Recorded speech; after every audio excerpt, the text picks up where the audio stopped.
ಎಲ್ಲರಿಗೂ ನಮಸ್ಕಾರ. ಲಕ್ಷ್ಮೀ ಬೊಂಬಾಟ್ ಭೋಜನ ಕಾರ್ಯಕ್ರಮಕ್ಕೆ ಸ್ವಾಗತ. ಇವತ್ತಿನ ದಿನ ನಾನು ಉದ್ದಿನ ವಡೆ ಮಾಡ್ಕೊಳ್ಳೋದು ಯಾವ ಥರ ಅಂತ ತೋರಿಸ್ಕೊಡ್ತಾ ಇದ್ದೀನಿ. ಸಾಯಂಕಾಲ ಆಯಿತು ಅಂತಂದರೆ ಏನಾದರೂ ಸ್ನ್ಯಾಕ್ಸ್ ತಿನ್ನಬೇಕನ್ಸುತ್ತೆ, ಅಥವಾ ಬೆಳಗ್ಗೆ ನೀವು ಇಡ್ಲಿ ಜೊತೆಯಲ್ಲೂ ಕೂಡ ಈ ಥರ ವಡೆ ಮಾಡ್ಕೊಳ್ಬಹುದು. ತುಂಬ ಚೆನ್ನಾಗಿರುತ್ತೆ ಟೇಸ್ಟ್ ಅಂತೂ. ಬನ್ನಿ ಹಾಗಿದ್ರೆ ಇದನ್ನು ಮಾಡೋದು ಯಾವ ಥರ ಅಂತ ನೋಡೋಣ. ಮೊದಲಿಗೆ ನಾನಿಲ್ಲಿ ಉದ್ದಿನ ಬೇಳೆನ ನೆನೆಯೋಕೆ ಹಾಕಿದ್ದೆ. ರಾತ್ರಿ ಎಲ್ಲ ನೆನೆಸಿ ಬೆಳಗ್ಗೆ ಮಾಡ್ತಾ ಇರೋದು. ನೀವು ಅಥವಾ ಸಾಯಂಕಾಲ ಮಾಡ್ತೀರಿ ಅಂದರೆ ಬೆಳಗ್ಗೆ ನೆನೆಸ್ಕೊಳ್ಳೋಕ್ಕೆ ಹಾಕ್ಬೋದು. ಇದನ್ನು ಒಂದು 8 ಗಂಟೆಗಳ ಕಾಲ ನೆನೆಸಿದ್ದೀನಿ. ನಂತರ ಒಂದು ಮಿಕ್ಸಿ ಜಾರ್ ತೊಗೊಳ್ಳಿ, ತೆಗೆದುಕೊಂಡ್ಬಿಟ್ಟು ಅದರಲ್ಲಿರೋ ನೀರನ್ನೆಲ್ಲ ತೆಗೆದುಬಿಟ್ಟು ಇದನ್ನು ಗ್ರೈಂಡ್ ಮಾಡ್ಕೊಳ್ಳೋಣ. ಇದು ಸಣ್ಣಗೆ ಸ್ವಲ್ಪ ಆಗಲಿಲ್ಲ ಅಂದರೆ ಸ್ವಲ್ಪ ನೀರು ಸೇರಿಸ್ಕೊಳ್ಬೋದು. ನೀವು ಒಂದು ಸ್ವಲ್ಪ ನೀರು ಸೇರಿಸಿ ಗ್ರೈಂಡ್ ಮಾಡ್ಕೊಳ್ಳಿ. ನೋಡಿ, ಇವಾಗ ನಾನಿಲ್ಲಿ ಹಿಟ್ಟನ್ನು ಈ ಥರ ರುಬ್ಬಿಬಿಟ್ಟು ಗ್ರೈಂಡ್ ಮಾಡಿ ಇಟ್ಕೊಂಡಿದ್ದೀನಿ. ಇದನ್ನು ಇವಾಗ ಒಂದು ಪ್ಲೇಟ್ನಲ್ಲೇ ಎತ್ತಿಟ್ಕೊಳ್ಳೋಣ. ಚೆನ್ನಾಗಿ ಮಿಕ್ಸ್ ಮಾಡ್ಕೊಳ್ಬೇಕು. ಹಿಟ್ಟು ನಾವು ಮಿಕ್ಸಿ ಮಾಡಿದಾಗ ಗಟ್ಟಿಯಾಗಿರುತ್ತೆ, ಸೊ ಇದು ಅಗ್ರ ಆಗೋವರೆಗೂ ಮಿಕ್ಸ್ ಮಾಡ್ಕೊಳ್ಳಿ. ಕೈ ಬಿಡದೇನೆ ಒಂದು 5 ನಿಮಿಷ ಚೆನ್ನಾಗಿ ಮಿಕ್ಸ್ ಕೊಟ್ಟರೆ ಹಿಟ್ಟು ತುಂಬ ಅಗ್ರ ಆಗುತ್ತೆ. ನೀವು ಇದು ಅಗುರ ಆಗಿದೆ ಇಲ್ಲ ಅಂತ ಚೆಕ್ ಮಾಡ್ಕೊಳ್ಳೋಕ್ಕೆ ಒಂದು ಪಾತ್ರೆಯಲ್ಲಿ ನೀರು ಹಾಕ್ಬಿಟ್ಟು ಸ್ವಲ್ಪ ಹಿಟ್ಟು ಅದರಲ್ಲಿ ಬಿಟ್ಟು ನೋಡಿ. ಹಿಟ್ಟು ಮೇಲ್ಗಡೆ ತೇಲ್ತಾ ಇದ್ದರೆ ಪರ್ಫೆಕ್ಟಾಗಿ ರೆಡಿ ಆಗಿದೆ ಅಂತ ಅರ್ಥ. ಅಂದರೆ ವಡೆ ಕೂಡ ತುಂಬ ಸ್ಪಾಂಜಿಯಾಗಿ ಹಗುರವಾಗಿ ತುಂಬ ಚೆನ್ನಾಗಿ ಬರುತ್ತೆ, ಗಟ್ಟಿ ಅನಿಸಲ್ಲ ತಿನ್ನಬೇಕಾದ್ರೆ. ಇದಕ್ಕಿವಾಗ ನಾವು ಉಳಿದಿರುವಂತಹ ಸಾಮಗ್ರಿಗಳನ್ನು ಸೇರಿಸ್ಕೊಳ್ಳೋಣ. ಒಂದು ಸ್ವಲ್ಪ ಹಸಿ ಶುಂಠಿ ಹಾಕ್ಕೊಳ್ಳಿ, ಸಣ್ಣದಾಗಿ ಕಟ್ ಮಾಡ್ಕೊಂಬಿಟ್ಟು. ನಂತರ ಹಸಿಮೆಣ್ಸಿನ್ಕಾಯಿ ಹಾಕ್ಕೊಳ್ಳೋಣ, ಕಟ್ ಮಾಡ್ಕೊಂಬಿಟ್ಟು. ಒಂದು ಮೀಡಿಯಮ್ ಸೈಜ್ ಈರುಳ್ಳಿ ಹಾಕ್ಕೊಳ್ಳಿ, ಸಣ್ಣದಾಗಿ ಕಟ್ ಮಾಡಿ. ಒಂದು ಸ್ವಲ್ಪ ಕೊತ್ತಂಬರಿ ಸೊಪ್ಪು ಹಾಕ್ಕೊಳ್ಳೋಣ, ಕ್ಲೀನಾಗಿ ವಾಶ್ ಮಾಡಿ ಕಟ್ ಮಾಡ್ಕೊಂಬಿಟ್ಟು. ನಂತರ ರುಚಿಗೆ ತಕ್ಕಷ್ಟು ಉಪ್ಪು ಹಾಕ್ಕೊಳ್ಳಿ. ಇದಕ್ಕೆ ಇವಾಗ ಒಂದು ಸ್ವಲ್ಪ ಸೋಡಾ ಪುಡಿ ಹಾಕ್ಕೊಳ್ಳೋಣ. ನಂತರ ಜೀರಿಗೆ ಹಾಕ್ಕೊಳ್ಳಿ, ಅರ್ಧ ಚಮಚದಷ್ಟು. ಒಂದು ಸಲ ಇದನ್ನು ಚೆನ್ನಾಗಿ ಮಿಕ್ಸ್ ಮಾಡ್ಕೊಳ್ಬೇಕು.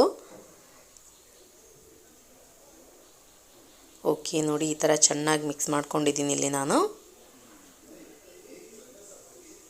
ಇವಾಗ ವಡೆನ ಹಾಕ್ಕೊಳ್ಳೋಣ. ಗ್ಯಾಸ್ ಆನ್ ಮಾಡ್ಕೊಂಬಿಟ್ಟು ಒಂದು ಪಾತ್ರೆಯಲ್ಲಿ ಎಣ್ಣೆ ಹಾಕಿಟ್ಕೊಳ್ಳಿ. ಎಣ್ಣೆ ಚೆನ್ನಾಗಿ ಬಿಸಿ ಆದ ನಂತರ ಸ್ವಲ್ಪ ಸ್ವಲ್ಪ ಹಿಟ್ಟು ತೆಗೆದುಕೊಂಡ್ಬಿಟ್ಟು ವಡೆ ಹಾಕ್ಕೊಳ್ಬೇಕು. ನಿಮಗೆ ವಡೆ ಹಾಕೋದಕ್ಕೆ ಕಷ್ಟ ಅಂತ ಅನಿಸಿದರೆ, ಅಭ್ಯಾಸ ಇಲ್ಲ ಅಂತ ಅನ್ನೋರು ನೀವು ಒಂದು ಸೌಟು ಇಲ್ಲ ಅಂತಂದರೆ ಟೀ ಸೋಸೋ ಜರಡಿಯಿಂದನೂ ಕೂಡ ಹಾಕ್ಕೊಳ್ಬೋದು. ಬ್ಯಾಕ್ ಸೈಡ್ ಅದ್ರ ಮೇಲ್ಗಡೆ ಈ ಥರ ಸ್ವಲ್ಪ ಹಿಟ್ಟಿಟ್ಬಿಟ್ಟು ಮಧ್ಯೆ ಹೋಲ್ ಮಾಡಿಬಿಟ್ಟು ಕೂಡ ಹಾಕ್ಕೊಳ್ಬೋದು, ಅಥವಾ ಕೈಯಿಂದ ಬರುತ್ತೆ ಅಂದರೂ ಕೂಡ ಓಕೆ. ಸ್ವಲ್ಪ ಸ್ಟಾರ್ಟಿಂಗ್ ಮಾಡೋರಿಗೆ ಕಷ್ಟ ಅನಿಸುತ್ತೆ, ಅಭ್ಯಾಸ ಇರೋರಿಗೆ ಏನು ತೊಂದರೆ ಇಲ್ಲ, ಈಸಿಯಾಗಿ ಮಾಡ್ಕೊಳ್ತಾರೆ. ನೋಡಿ, ಇವಾಗ ಇದನ್ನು ಎಣ್ಣೆಗೆ ಹಾಕಿದ ನಂತರ ಇಮಿಡಿಯೇಟಾಗಿ ಕೈ ಆಡಿಸ್ಬಾರ್ದು. ಒಂದು ನಿಮಿಷ ಬಿಟ್ಟು ಟರ್ನ್ ಮಾಡ್ಕೊಳ್ಳಿ. ಅದು ಆಲ್ರೆಡಿ ತಾನಾಗಿ ಎದ್ದು ಮೇಲ್ಗಡೆ ಬರುತ್ತೆ.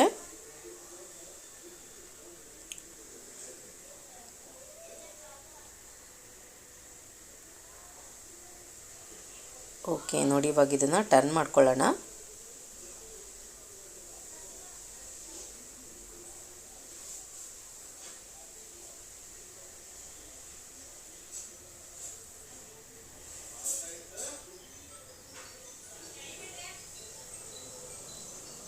ನೋಡಿ, ಕಲರ್ ಕೂಡ ಚೇಂಜ್ ಆಗ್ತಾ ಇದೆ.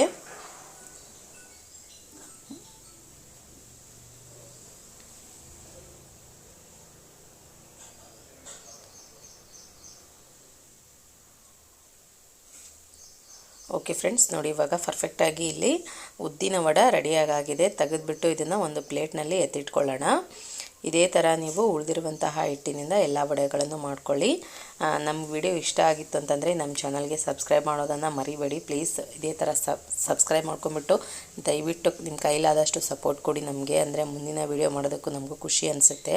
ನೋಡಿ, ನಾನು ನಿಮಗೆ ತೋರಿಸ್ತೀನಿ ಎಷ್ಟು ಸ್ಪಾಂಜಿಯಾಗಿ ಬಂದಿದೆ. ಹೊರಗಡೆಯಿಂದ ಕ್ರಿಸ್ಪಿಯಾಗಿ, ಒಳಗಡೆಯಿಂದ ಸಾಫ್ಟಾಗಿ ತುಂಬ ಚೆನ್ನಾಗಿದೆ. ಬಾಯಲ್ಲಿಟ್ಟರೆ ಕುರುಮ್ ಅನ್ನುತ್ತೆ. ಈ ವಿಡಿಯೋ ಇಷ್ಟ ಆಗಿದರೆ ಲೈಕ್ ಮಾಡಿ ಮತ್ತು ಶೇರ್ ಮಾಡ್ಕೊಳ್ಳಿ. ಮತ್ತೆ ನಾನು ಒಂದು ಚಲೋ ರೆಸಿಪಿಯೊಂದಿಗೆ ಬರ್ತೀನಿ ಮುಂದಿನ ಸಂಚಿಕೆಯಲ್ಲಿ. ಧನ್ಯವಾದಗಳು.